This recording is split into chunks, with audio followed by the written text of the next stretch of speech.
Treatment ಹೇಗೆ it's trial and error method. ಒಬ್ಬೊಬ್ಬರ ಬಾಡಿಗೆ ಒಂದೊಂಥರ, ಈಗ ನಿಮ್ ಬಾಡಿಗೆ ಬೇರೆ ತರ ರಿಯಾಕ್ಟ್ ಆಗುತ್ತೆ ಒಂದು ಟ್ರೀಟ್ಮೆಂಟ್, ನನ್ಗೊಂಥರ ರಿಯಾಕ್ಟ್ ಆಗುತ್ತೆ.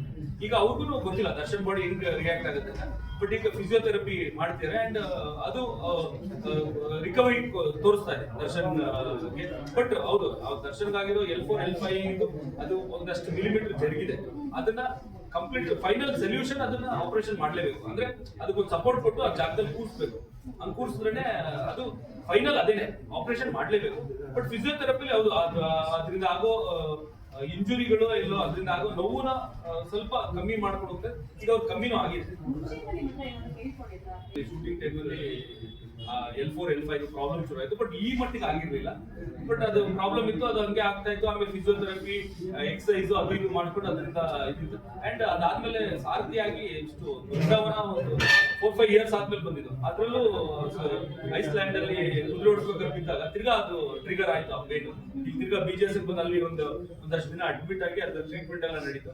ಅದು ಪ್ರಾಬ್ಲಮ್ ಪರ್ಮನೆಂಟ್, ಅದು ಇದ್ದೇ ಇರುತ್ತೆ. ಈ ತರ ಏನಾರ ಒಂದು ಫೈಟ್ ಅಲ್ಲಿ ಬಿದ್ದಾಗ್ಲೋ ಇಲ್ಲ ಏನಾರ ಒಂಚೂರು ಈ ಸಡನ್ ಆಗಿ ಒಂದು ಜರ್ಕ್ ಗಿರ್ಕ್ ಸಿಕ್ಕಿದಾಗ ಅದು ಪ್ರಾಬ್ಲಮ್ ಬಂದೇ ಬರುತ್ತೆ. ಬಟ್ ನೋಡ್ಬೇಕು ಎಲ್ಲಿವರೆಗೂ ಒಂದು ತಡಿತಾನೆ, ಆಪರೇಷನ್ ಇಲ್ಲದೆ ಎಲ್ಲಿವರೆಗೂ ಕ್ಯಾರಿ ಮಾಡಬಹುದು ಅಂತ ಡಾಕ್ಟರ್ ಅಂಡ್ ದರ್ಶನ್ ಬಾಡಿ ಇಡುತ್ತೆ.